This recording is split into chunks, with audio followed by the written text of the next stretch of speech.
has spoken about it.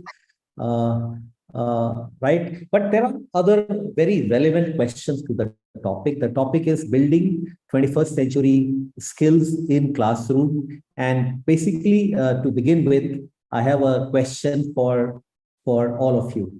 And if you can really respond to this, it would really make very, it would enliven the discussion, right? So we have about we have 66 participants here in this meeting room right now. In 2023, right, so 21st century, we are nearing 1/4 of 21st century. And the question is that we as teachers, right, are we ready to meet the requirements of 21st century learner? The answer can only be yes or no. And I'm going to be looking at all the responses. An honest answer would really help. Right, so 23 years has gone by, and are we ready to meet the requirements of 21st century learner? Fantastic. I'm able to see lots of yeses out here, and I will keep needing your support as I move forward in this session, right? So Ani is saying not exactly, as we are still following old methodologies of teaching. Thank you, Ani Kumar. Then some of us are saying not fully, right? So it's very difficult to say yes or no as an answer. Can I request someone who's to participants who are there to go mute? I can, can you put yourself on mute for a while, and only when you have to speak, then speak? Okay, right. So thanks very much for the response. Most of us, we think that we are ready to meet the requirement of 21st century learners. My second question is, while I could be ready as an individual teacher, is the school ecosystem ready? So I'm putting, is the school ecosystem ready?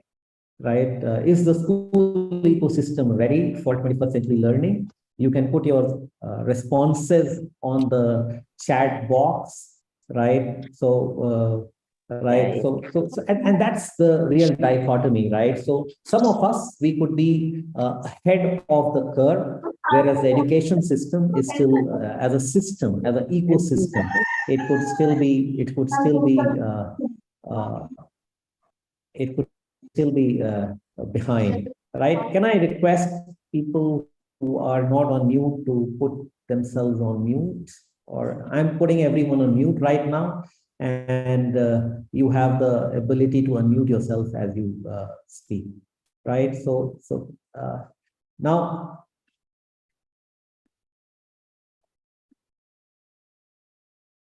the question that I have, and anyone can unmute and speak, how is 21st century different that we are really talking of 21st century skills, right? If you actually do a Google search on a word called 19th century skills, 20th century skills, you'll find very few results. So what is unique about 21st century? Right? Anyone who wants to speak, you have the power to unmute yourself and speak. So Ani Kumar, can you speak? I can see your hand. Yeah. Yes, good afternoon, all of you. So this is Annie from 𝗖𝗲𝗶𝗶𝗶 Public School. So yes, 21st century skills is actually different because right now we are trying to teach the students whom we are getting ready for the future. But exactly we are not getting them ready for the future because they would be facing the problems that we might not have thought of till today. So we need to teach them, or we need to make them capable so that they are able to solve the real world challenges that they would be facing when they grow up. So Annie ma'am, I have a question that how is 20th century different from 21st? Or how is 21st century different from 20th, right? So only if we know the difference, then perhaps this whole need for 21st century school can be better understood, right? That was my question. Anyone can go. Right. Now, if you actually look at this screen, and I hope my screen is visible, can you all see, right? And if you look at on the left-hand side, I have put the year as 2010, right? And on the right-hand side, I have put the year as 1980. right? So I was born in 1970, right? And I was growing in the 80s. And in 1980s, my world was, I was not a modern teenager. I was really middle class from a tier 5 city in India where I was growing up. And I had seen none of the things that you can see on the right side in 1980. I was only aware through a newspaper and through magazines. And I was very alert, aware kind of a person that there's something called magic cube has come and it's very hard to solve. And that's how the life of a teenager was looking in those days. But in 2010, if you were a teenager, your life would be, and a modern teenager, then many of our children, right, would have seen things like iPad. 2010 was the year when iPad was introduced, right? That was the first time. And I'm not sure, all of you, can anyone tell me what is this? Just give me a second. Can anyone tell me what is this? Let's see. Jayashree ma'am. Can you unmute? Yes. Yes, sir. Yes, sir. What's the second icon? Below the iPad on the left side. Is it camera? No, of course it is camera. But this is a very famous logo of a company.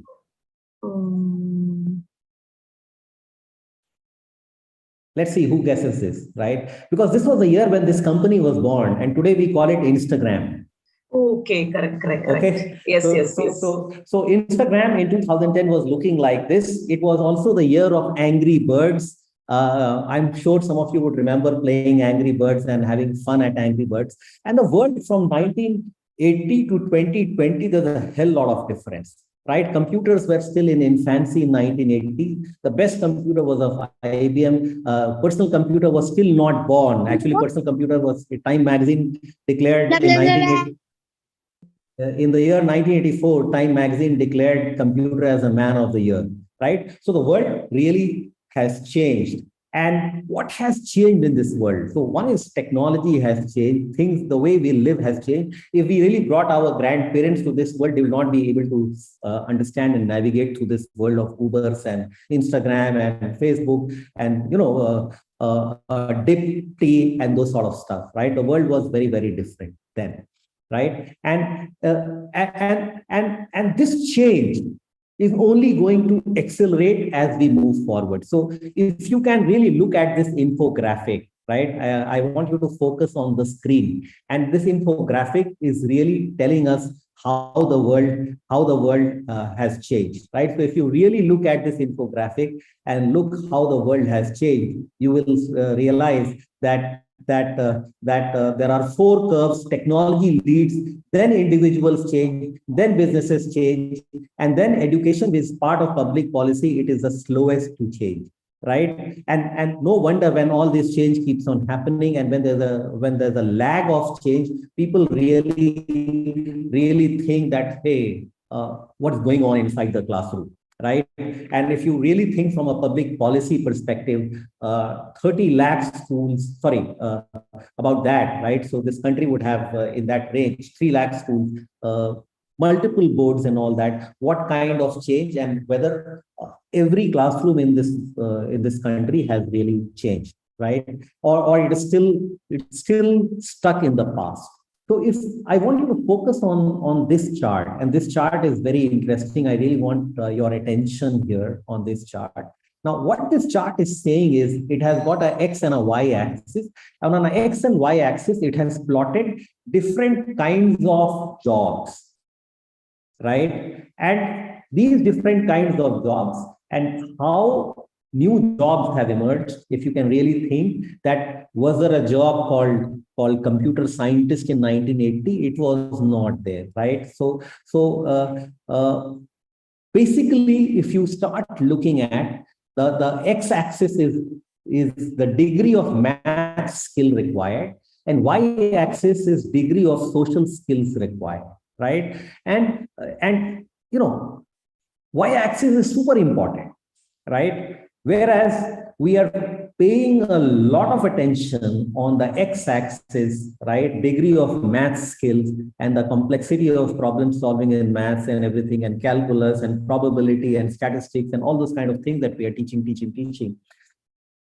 Y-axis says that there are a number of jobs, right, which was not there before, right, where social skills requirement has increased, it's increasing, right?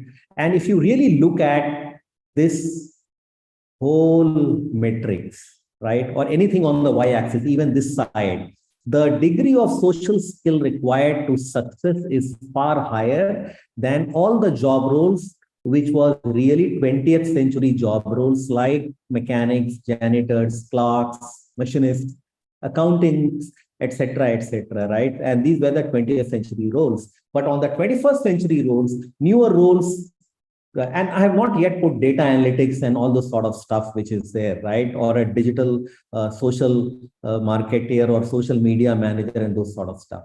So suddenly you realize that the world in which we are living, the degree of social skills required is increasing, and all green dots here actually mean that these are the jobs which are rising, right? Now, this is all historical. This is only till the year 2020. I have not got a data point which is for 2022 or 2023, but it's an indicator of how the world of work is changing, right? And I really want you to understand, because if the world of work is changing, and if the world of work is requiring a new skill, which is called social skills, then the hard question for all of us is, how are we preparing our children, our students to navigate this world? And hold your thoughts, I still have something more. So if you really look at this slide, right? And this is from World Economic Forum's jobs report, right? Future of Jobs report.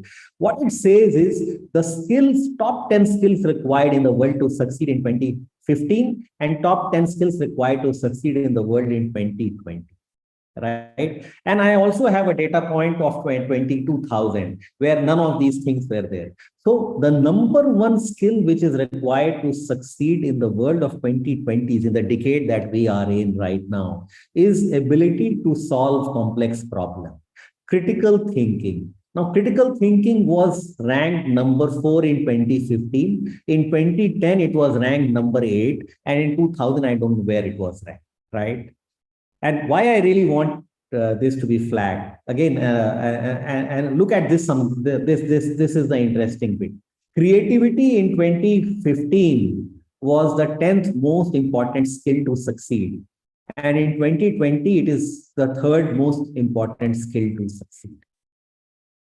Right now, if the world of work is changing like this, if the skills required to succeed is changing like this, the hard question for all of us is, how are we preparing the next generation to succeed in the world where the skills required to succeed are completely different from what they spent 12, 13 years of their life in education, right? And that is the question that will keep on coming back to us again and again. Now, basically, Bank of England has said that by 2030, and 2030 is only 7 years, right? Now, this Bank of England report is of 2015, 2015, right? By 2020, by 2030, 40% of the global workforce will be obsolete, right? Now, teachers, you are aware. You are aware of this thing called ChatGPT? Yes, no? Raise your hand. Right? ChatGPT. And ChatGPT has serious ramifications for all of us. Right? Because it is, number one, it is only the starting point of AI. And we thought that, we have unique skills of writing coherently. Computers can't write, but I have a son in class 11, and his whole class is now writing assignments in ChatGPT. You're aware of this, right?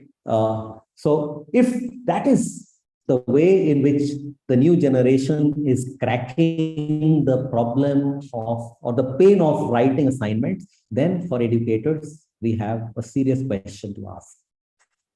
How do we make not only children relevant, ourselves relevant in the age of ChatGPT and AI, right? So the world is changing very fast.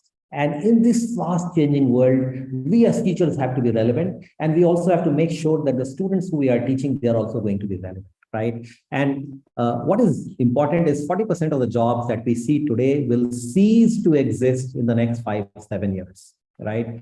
Now, this is something which is from the same Future of Skills report. And I've got some very interesting thing. Now, Future of Skills report says that while the world has changed, this is World Economic Forum at Davos, right? They are saying the world has changed. The education system is stuck in 19th century world, right? Teachers summarizing, teachers standing in front and talking out or writing on the blackboard, right? And that's what they are saying. But what it also says, if you really look at the 3 infographics below, right? Employers want students or people who have entrepreneurial skills, right? So that's the thing that employers are really looking for. Okay, the world of 20th century was based on math, science, people were doing engineering and all that, and now we have a whole lot of unemployed engineers, right? Whereas 21st century, people are looking at problem solving, creativity, innovation, entrepreneurship as the routes to, or as the ways to succeed. And let's not bind ourselves to 2023. We really have to be alert to the world of 2050 or to the world of 2075, right? Or to the world of 2100, right? Now, as you can see on this map, the map of the world is going to change, right? The map of the world is going to change. Now, a lot of people raise this big concern of global warming and everything, and the map of the world is going to change, right? A lot of cities might submerge. Now, parallel to this, there's a lot of urbanization and technology and everything is going on, and maybe the world of future, as someone is envisaging, is going to be like this. And some form of this is already getting alive. So if you are thinking of Dubai and high-rise apartments and buildings and hydroponics and all those sort of things, the world is trying to find newer solutions to the problem of the map on the left-hand side, right? This is also going to be a reality, right? India, from somewhere, it will leapfrog to become the 2nd largest economy in the world. It's not far away, right? So today, India is already, they are calling Amrit Kal, and we are thinking of 2047. And by that year, we should be at least world number 2 economy in the world, right? So that's the thing. Okay, I'm not sure how many of you recognize this. This is if you're following, this was a keyword about 5-7 years back. It was called the God's particle, the Higgs boson. And I'm not sure if you are also, did you notice that? Just there's some. Okay.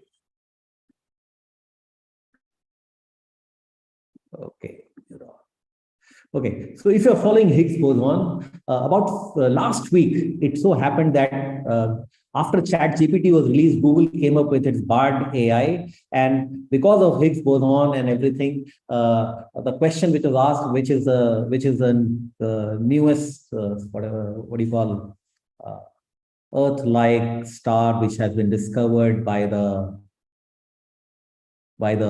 rover which has been sent, and Google's AI gave a wrong answer, and the share price or the market capitalization of Google fell by $100 billion, right? But these are the things which happened about 5, 7, 8, 10 years back. And these are the things which are driving the technology. And by the way, anyone of you, any chance of what this is? What is this? Right? Now, as you can see, right, this is brain to brain or brain reading as a technology. And Elon Musk has already put in a lot of investments in a technology for that sort of technology to be evolved. Now, the question is why I really put these few things. I can go on and we can talk about 21st century so much, but that's not the important. What I really want we as educators to realize that we are going to be impacting lives of students who are going to be living in this world where some of these things are going to be real. And so if some of these things are going to be real, then what are the skills that we need to teach them to navigate the world, this world, right? And that's the basic construct, right? So before I move forward, you have the power to unmute yourself. If anyone wants to speak anything, and I have a question, what do 21st century learners need? Anyone who wants to add their point, because we have a very erudite audience here. Manju ma'am, want to add something? Sir, anyone can I speak? Yeah, of course. Just raise your hand so that we can, put you in the right sequence, right? So who said, can I speak? Please go ahead. It's okay.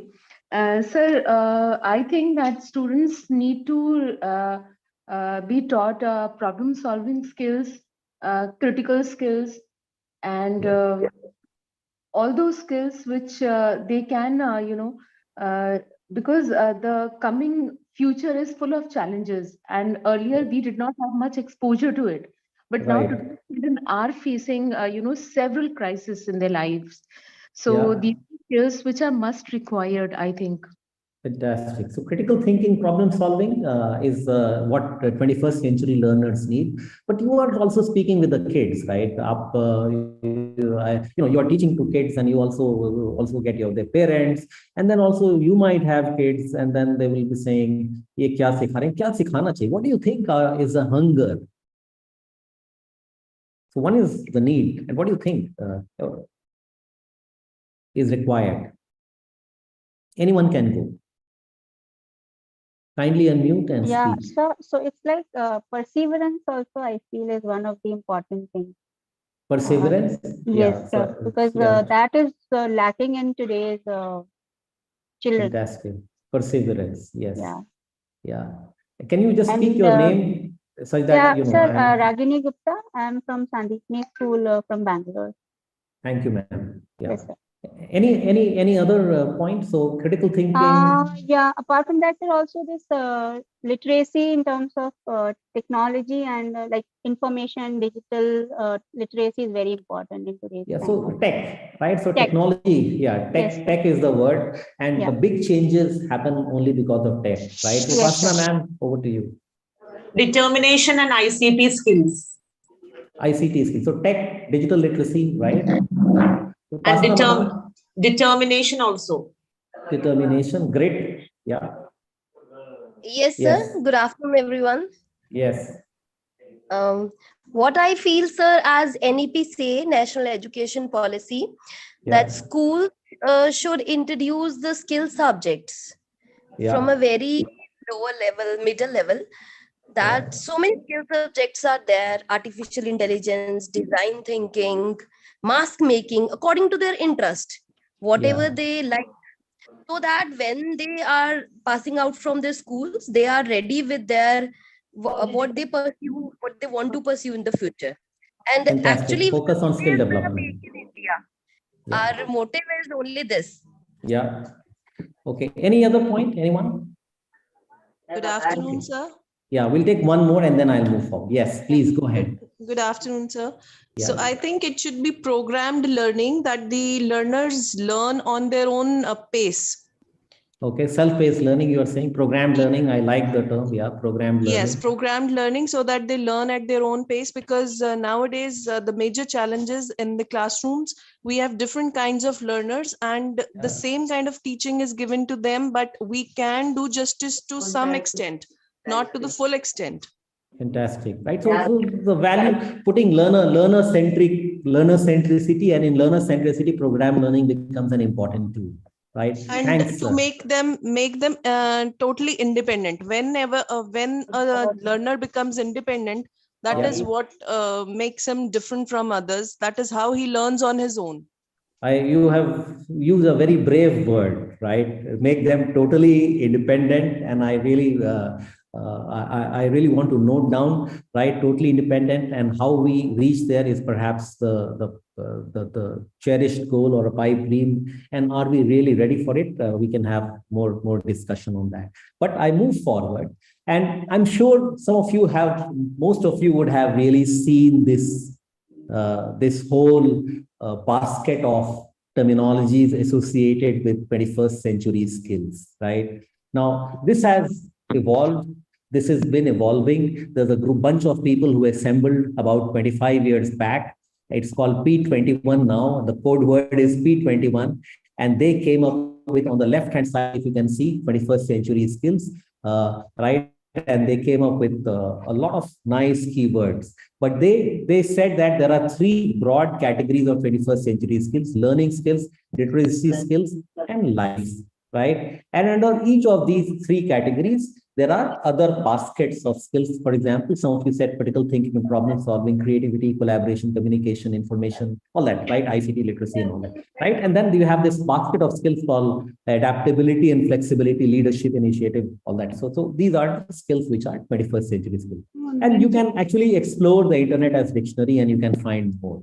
What I like is something which is on the right side, and we said that okay, these are very nice terminologies. How do we simplify these terminologies in a commonly understood language, right? So on the right side, we created this 21st century skills dictionary, and we said that 21st century required something which is called making decisions. Can we teach decision making to our children, right? Can we empower them and the skills which is required to make decisions, right? Goal setting, right? So how to set small goals when they are younger, right? So when they are in the junior classes, small goals, and then achieve them. When you're senior classes, then you set more complex goals and achieve them, right? So solve problems, manage time, right? Manage time is the thing, right? So and also from confession of many grown-ups, right, who struggle with managing time, right? Then we have all this thing called communicating effectively, cooperating and collaborating. Now, this is the keyword of this century, right? Because people thought that, okay, how do we achieve synergy, right? And collaboration is not easy. It's a far more complex science, behavioral science, than largely understood, right? So these are the keywords which are associated with 21st century. I have something which is very interesting, and I really want you to look at this. World Economic Forum came up with 16 skills required for 21st century for school students, right? So all teachers, once I'm done with the session, and I'm sure you're part of the WhatsApp group, I'll circulate the session slides with you once we are done. So we'll share this learning, right? So these are the 16 skills which they said, and they have bucketed it into three categories. First is foundational skills. So these are literacy, numeracy, scientific literacy, ICT, financial literacy, and all that, right? So there is a greater interest these days on ICT and financial literacy and all that, because in the previous generation, we put a lot of emphasis on literacy to scientific literacy, right? But now there's a greater emphasis on these keywords, right? Then it's got a bucket which is called competencies, which is, and these are the 4 C's. You can see 4 C's here. And then you have they call something which is called character qualities, right? So the qualities required for 21st century success, and what are the characters that you require, right? So curiosity, initiative taking, persistence, great perseverance, adaptability, leadership, and social and cultural awareness, right? So these are the things which these are the keywords they said. Now, in sync with a lot of work which is going on, right? There is a construct which is called the 4-dimensional learning model for 21st century learners. Now, we're all aware of knowledge, skills, and behavior, right? So knowledge, skills, and behavior. And then a new keyword which got introduced, and I'm sure many of you would be aware of this, which is the 4th dimension, and it's called meta learning, right? And this is the ability to reflect and adapt. Now, this meta learning can also be, there's a simpler word, which is called learning how to learn. And that becomes one of the significant, crucial differentiators in 21st century, right? So learning how to learn is something which is critical for success in 21st century, right? So I just wanted to flag this, and I'm going to have one slide on learning how to learn, right? But meanwhile, if you have any questions, I'm happy to take the questions. You can put your questions in the chat box. Now, if in the last 5 minutes, I have dealt with about maybe 15, 16 keywords or skills which are relevant for 21st century education. Now, basically, what I have done is, how do we create as a teacher few strategies such that we implement 21st century skills in our classroom? Now, I have a 3-part answer to it. The first part of the answer, before I move forward, is to understand this whole concept called window of opportunity, right? And, Harvard University studied this, and all of us would agree, right? There are 2 big learning windows of opportunity. The first is when we are in the early years education phase, that is age 3 to 5, when the receptivity of child to learning new things is very, very high, right? And the second window is call it grade 7 or grade 6 to the middle school to higher school, right up to college level, where there's another window of opportunity where people learn a lot of stuff, right? So these 2 are windows of opportunity, and we as educators, all of us who are in this room, we are either playing on this window, or at least in this window from age group 12 to about 17, 18, right? So, and that's where we are creating a whole lot of impact, and when a lot of learning takes place. Now, there are 7 strategies or teaching strategies for 21st century skills as we have practiced. Now, why I'm saying we, because we at ThinkStartup, we run entrepreneurship hubs and entrepreneurship labs inside school, and we have really brought these 21st century skill into this whole package called ThinkStartup Entrepreneurship Hub. And we have and I'm only trying to cull out lessons from our experience, right? The first thing that we have done is this whole focus on learning by doing, right? So we all know that learning happens through multiple ways: learning by auditory, learning by visual, learning by listening, right? Learning by writing and all that. But all of us also know that the impact of learning by doing is significantly higher than all other forms of learning. So can we, as teachers, gamify the entire learning experience, right? Can we make the learning more play-based, right? So what we have done is we give natural, real life setting to the class. And then we ask people to solve real life problems out there. Now that really heightens the learning. It really makes learning more curious, more exciting. Problem solving comes naturally in that course design, and people really enjoy those sessions, right? So learning by doing is hands-on, gamified, play-based. And the sooner we as teachers we sort of work on these keywords, I think we can crack the 21st century code. The second is where I'm underlying. I've underlined the line, right? We have to create fail-safe learning environments.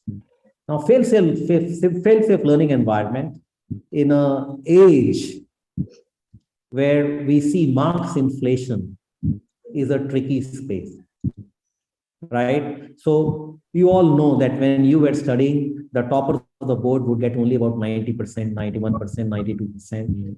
And slowly in the last 20 years, this marks has only gone up. And you all know that in the last boards, the topper got about 99.6%, right? Very soon we are going to reach 110% marks for the board topper. Now, if everyone is striving for excellence, which means that the room for failure is very little. And when these students who only have wanted to succeed with less of failure, the real world becomes a very hard place, right? The resilience to succeed goes down, right? And we have seen enough people who have mastered the art of success by failing in the canvas of life again and again, right? Stories are endless. Okay, so just to give you an example, I was having conversation with the founder of 𝗖𝗲𝗏𝗀𝗃. 𝗖𝗲𝗏 was once a inverter battery manufacturer, which has now moved into solar cell space. And this chap, he learned the art of doing business he was a school failure and he learned the art of innovation in business by selling pen inside train, and then opening the inverters and then trying to figure out circuitry, because he didn't know anything called circuit and everything, getting the current in his hand, the shock of current in his hand, and then remaking the entire inverter, the new inverters, right? So it is about unafraid of taking risks, and then not be afraid of failing, and then keep on learning. Then as educators, we also know this term called growth mindset, also linked up with learning mindset, right? But growth mindset is far more, Carol Dweck, she gave the term, but I think it as a keyword, it has far more important ramifications and meaning than what is understood in the book of Carol Dweck. Then we already are dealing with Generation Alpha. Generation Alpha is a generation which is born in the age of iPads, and they would be the natural users of chat GPTs, and they'll be submitting their assignments to you next week in chat GPT, or in the next year, as if you're at the fag end of your academic year, in chat GPT and solving problems and coming to you. Now, this generation, which is working completely and largely on a very self-centered Facebook and Snapchat and WhatsApp, and their degree of interaction is always on the screen, it is very important to nurture and help them understand the value of human relationships, right? So that's important. And for 21st century, people who are going to succeed, they are going to be better at understanding the value of human relationship, and not only value, and ability to harness human relationships. Then whole thing, this entire thing about goal setting and result orientation, the importance of routine and discipline in life becomes important. And I have introduced a new term which is called, and I'm not sure whether you are used to this, right? So we are used to the term called play-based learning. We are introduced to the term called project-based learning. But if you saw what happened in Youth Ideathon, right? And you would have seen much more in hackathons and utter tinkering hackathons and tinkering marathons and everything. The term is challenge-based learning. So we have now moved into an era of challenge-based learning where we throw challenges to students, to young learners, and then they try to solve that challenge. And when they are doing these challenge solving, would you believe they touch all the 21st century skills, right? So if someone was saying critical thinking, problem solving, collaboration, etc., etc., etc., right? So the first youth hackathon was individual. The second, we said it's team-based. And then everyone was floundered why team-based, right? And it required collaboration and teamwork and everything which was out there. So challenge-based learning is here to stay because it keeps students excited. They get higher order complex problems to solve, which are closer to real life. And then it also develops skills of what they call executive management skills, self-regulation and all that, right? Then we have to encourage curiosity and also create discovery-based learning. So project-based learning, discovery-based learning, these are the new forms which can be introduced, right? So you can give as a literature or even a social science teacher, you can give a paragraph and ask people to discover new things inside that paragraph, discover human relationships, right? So interconnected learning has to happen, right? And lastly, I'm a student of human behavior, human personality. We really have to help. We really have to bring this whole word about human behavior, personality, and this discovery of self-awareness, right? Personality, who am I? Bring that question early on and allow children to discover. The sooner we discover ourselves or start discovering ourselves, the better we become, right? Because from this whole thing called self-awareness and being aware about others come. And once I'm aware about others, then collaboration and empathy and everything starts falling in place. So this whole thing on behavioral science, personality, and exposing students to know themselves better is more important, right? So, yes. Okay.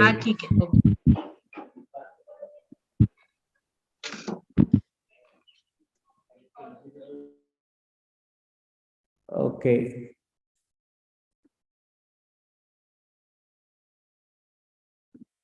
Right. So friends, basically 7 things, right? If you can design your courses around these 7 keywords, these are generic to all the 21st century skills that I showed you in the previous slide. Now, for the next 5 minutes, I want to pay attention, which is a very dense slide perhaps, and it might take away more time. So in the interest of time, I might keep it shorter, but I'm going to circulate this slide. Now, if I really, so the way this has been designed, if you really look at 21st century skills on the left side, I'm going to focus on these 4 skills right now. I'm going to focus on these 4 skills right now. And I have some specific mantras. Now, all these mantras are coming from the ThinkStartup eHub course design and our own learning, right? So how do we teach critical thinking and problem solving, right? So I'm sure many of you would be aware of Socratic method of teaching. If you're not, we can do another masterclass around Socratic method of teaching, right? So it's inquiry-based teaching, and it's a whole science which can be introduced as learners, asking open-ended questions. You can create a game tour design, and with why questions, you can take people to museums, you can take people to railway stations, hospitals, and lace it with why questions. And that's how you start building problems, critical thinking and problem solving skills. You can have fact or opinion based questions. You can create discussions around pros and cons. You can have things around pattern recognition. Now, the sooner you start bringing this thing, and all these can have different levels of complexity. At junior level, the pattern can, might not be very complex, right? Easily distinguishable patterns. At senior level, it could be complicated patterns, complicated things from where you can ask people to find patterns, right? So that's how you start developing critical thinking skill. And that's what we are doing in ThinkStartup's Entrepreneurship Hub and Entrepreneurship Lab courses. Creativity. How do we teach creativity skills, right? You really have to make real world alive inside your classroom. So while I have a lesson and a teaching plan, and all the words in this lesson could be still 20th century words, the learner is 21st century, this chap is disconnected. Nothing goes in their head. If you are using the lexicon of 20th century, we have to bring the modern lexicon, right? And only then the real world becomes alive. We have to create assignment opportunities of something called improve something. How do we improve the television? How do we improve the jug? How do we improve the chai? How do we improve this poster? How do we improve this painting? How do we improve this desk board? The desk, how do we improve ABC? All that, right? So open-ended improvement question. It really allows people to be more creative. Create open-ended challenges, right? Open-ended challenges, not closed-ended challenges. There's a difference between a closed-ended challenge and an open-ended challenge. In open-ended challenge, we have to be, as teachers, receptive to the new ideas that youngsters or students might bring in. In a closed-ended challenge, we have a fixed goal that we want people to reach. But in an open-ended challenge, we have to be very receptive to new things and then succeed on this. Okay, thank you. Creativity can also be enhanced by what we call making through building skills or assignments or the work or the projects, which could be around makers lab, builders lab, making things and all those sort of stuff. And we do plenty of those stuff. So today we take students to makers lab of IITs, and we have now relationships with many of them, right? Where they get chance to try out and break things and make things and all that, right? There's whole literature around use X to solve Y, all that, right? I've talked about FailSafe classrooms. Horizontal connection is one of the words, and I really want you to spend about 30 seconds on this. Now, creativity happens when the two axes of knowledge converge. So if you can combine your history lessons with geography, it becomes creative, right? You can combine political science with geography and say why China can't invade India, because we have a natural barrier called Himalayas and long desert called Tibet at high plateaus, right? So it's a natural, and we really have to bring these thinking, right? So combine different streams of knowledge, right? So if you really think what happens in medicine class, for example, right? A blood pressure, which is a medical term, is nothing different from what is taught in physics, which is ρgh, density into gravity into height, right? So what pressure means. But a bio teacher never thinks of blood pressure as ρgh, and a physics pressure never thinks pressure as blood pressure. So horizontal connections between strands of knowledge is teacher's responsibility, and we really need to bring it up faster and faster. Only then our students will learn the art of combining A with B. Okay, so that's about creativity. I move to collaboration, teach empathy, help people recognize their individual strength and respect other strengths, give team-based projects. There's a very different language of collaboration. The language of collaboration is very different, right? It's a completely different taxonomy, and we really need to start bringing in. right? So if we have language teachers, can those language teachers be involved in the assessment of science projects? And they have to contribute, right? Then the learning becomes multi-dimensional and students start enjoying. You know, why I get bored in class? Because everything is, you know, black and white, unique color. Whereas when I go in life, I see it technicolor, multicolor. So we have to really make our classrooms technical. Okay, help people see different points of view, teach them the language of how to build consensus. Some kids are, because their parents and everyone, they use those language, they bring those language in the class. Not everyone. And this is our responsibility. And these are things that we do in our entrepreneurship hub and clubs that we run, right? Similarly, communication is a completely different ball game.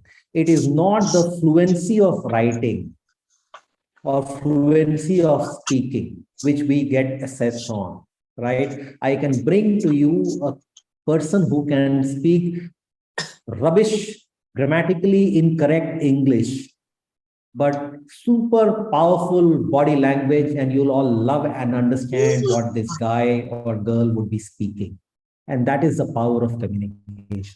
So communication is not just the spoken language or not just a written thing, but the whole world of expression, right? And we have to really unleash that expressive energy inside the kids who we teach. Only then we are making them ready for 21st century, right? So allow time for speech. Now, I come to my last part, and my last part is perhaps the most tricky bit. So if we have taught our children, hey, I'm preparing for the world of 2025, how do I really make them lifelong learners? Right? And that is in my mind, that's the essence of 21st century learning, right? Learning how to learn. The keyword is learnability, right? How do you improve, or how do we improve? And the harder question is, how do we as teachers improve our ability to learn, right? This communication would have gone to 20,000 teachers, right? So not everyone is interested in learning how to learn, right? So this is all about exploring and asking for different perspective, right? Build the explorer's mindset in a child. How do we build explorer's mindset in a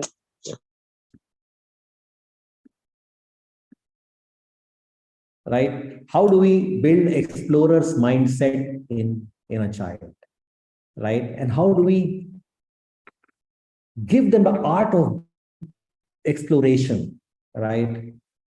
How do we instill inquisitiveness? If you instill inquisitiveness, that's the foundational part of building the explorer's mindset, right? How do we build this ability to reflect?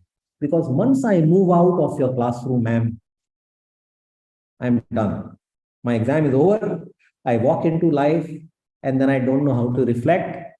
And then rubber meets the road test, I fall down. Okay. But if you teach me how to reflect, then when I move into the realm of life, I will also reflect, right? How to learn in the open world. And today, open world is like massive knowledge is available, right? So you don't need to go anywhere. You don't need to join any course. There's a lot of knowledge, but where to find the right knowledge? ChatGPT might not be the final answer to find the right knowledge, right? And we have to really, I have one mantra, right? And this is for all teachers: how to be very good at using Google. So not going to Google, right? Everyone goes to Google naturally. But how do we become better at using Google? Because Google throws up a lot of junk, right? So how do we ask right question to Google? such that we get right answers, and then this intelligence to interpret right or wrong, this sort of stuff. Then this whole test of applying the learning in the real world, and this is like taking risk, right? When I apply learning in the real world, chances that I'm going to fail. Chances are going to be that my learning is not working. And then I really have to get into this reflective mode and say that, okay, what's going on? And then if I'm not in the learning mode, then learning stops, right? So application of learning early on is important, right? Taking risk, sharing your learnings, trying out new things. If a kid is trying out new things, please encourage them. Help them to be receptive to feedback. Extremely hard, right? But as trainers, as teachers, as good facilitators, as coaches, you know the mantra. It's only that you have to expand that mantra and make every student become good at receptive to feedback. If you make me as a student receptive to feedback, when I walk into the paths of life, I will be better learning, right? And then help people become better at good experiences. I have got I wrote 7 secrets, and in the last minute, I just wrote this. This is a negative secret, right? Teach students to avoid defending. Because the more we defend, the more we keep our mind closed, right? So learning how to learn is a lifelong journey. And if we are all this time to defend whatever we have done right, wrong, etc., the learning stops. So be explorer, try it out, get new experiences, reflect, assimilate, and those are mantras of learning how to learn. Lastly, we have something called the Entrepreneurship Starter Pack for schools, where if any school they want to get started, it's a 10-session super rich program. There are schools which are already doing this.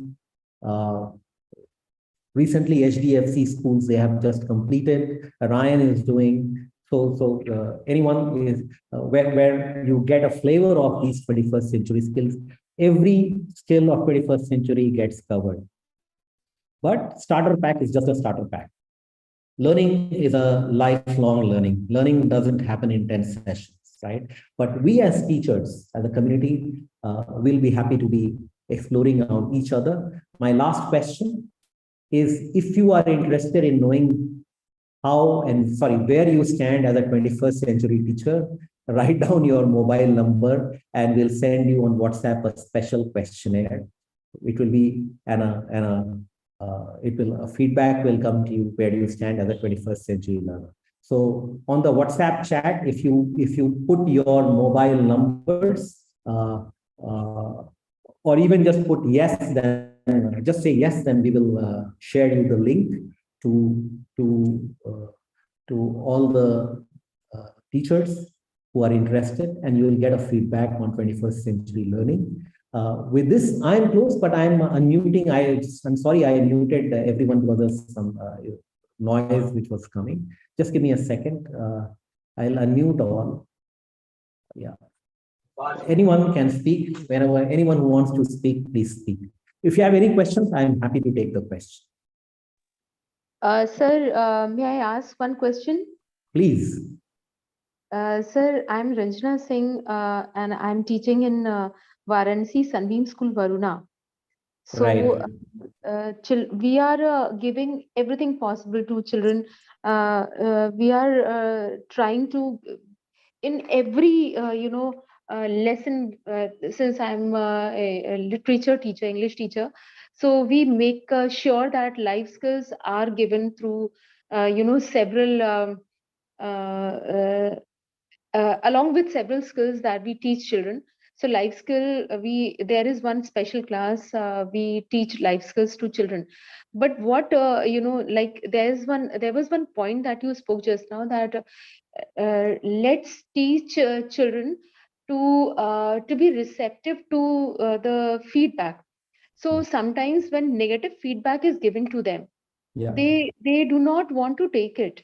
So Yeah. now, since the exposure is much, I don't know, but it becomes very difficult to handle children because, sometimes maybe because of discipline issues, or I don't know. So how to uh, keep check on that? Apart from Fantastic. improving life skills and other, related 21st skills that we do try to build and develop in children, how to, control them in discipline? This is what No, is your question around more on indiscipline or how to give in discipline, sir. good feedback? Good feedback, and also How to feedback skills, right? I think there are two parts to the answer. One is discipline, the other is feedback skill. And I really think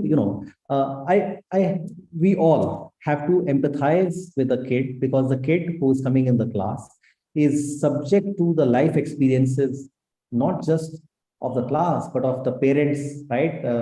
The environment in which he is or she is living, right? And that environment has a massive impact on receptivity of feedback or any other thing, ability to reflect and all that. Now, I really think that teachers do a fantastic job in shaping up those angularities which are there in the personality, right? So it's more important. This is my take, right? And I think, the moment you start talking scientifically about a child's personality to parents, receptivity is very high, right? So there has to be science. It shouldn't be astrology, right? So what really happens is very often we go to and give feedback on personality as an astrologer, but that's not it. It has to be on behavioral science using right tools. And then when you give that feedback, parents are more receptive. And then the whole thing comes at how do you sort of, because, if I take the same test, I will also have lots of deficiencies, right? And then for me, then the message is, how do I work on at least one, two of them to be better in this year and those sorts.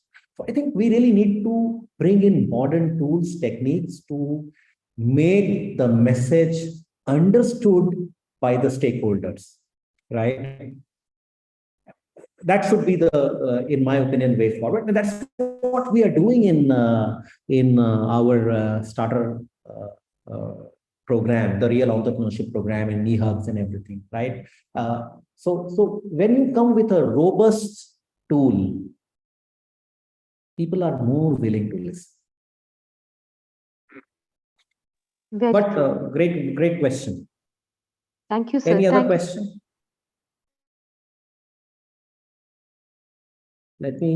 Okay. So friends, thanks very much. If you have any question, I'm sure many of you are part of the WhatsApp group. If you have any question, please feel free to put it there. Yeah, someone is speaking. Okay, so if you have any question, please put it in the WhatsApp group. Vandana, can you put the WhatsApp group here where people who are not joined, they can join if they want to? Sure. Right. And we can take the questions there. And I will also share the session slide there, right? And for any new topic for masterclass, if you suggest, we have access to a lot of experts across the world, right? So please do suggest, and then we'll invite them to have interactive session with all of you. But thanks very much for your time today. Have a great day. The WhatsApp chat details have been provided by Vandana ma'am here. You can click and join the link.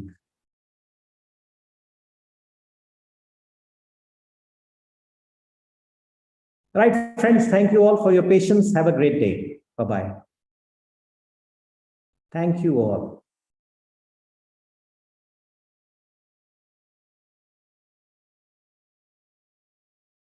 Arnab Bhattacharya, you have a question?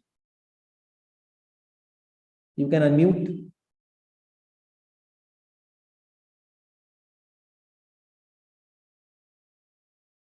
Okay. All right, friends. So we close the session. Thanks very much. Have a great day. Bye-bye. Bye-bye, sir.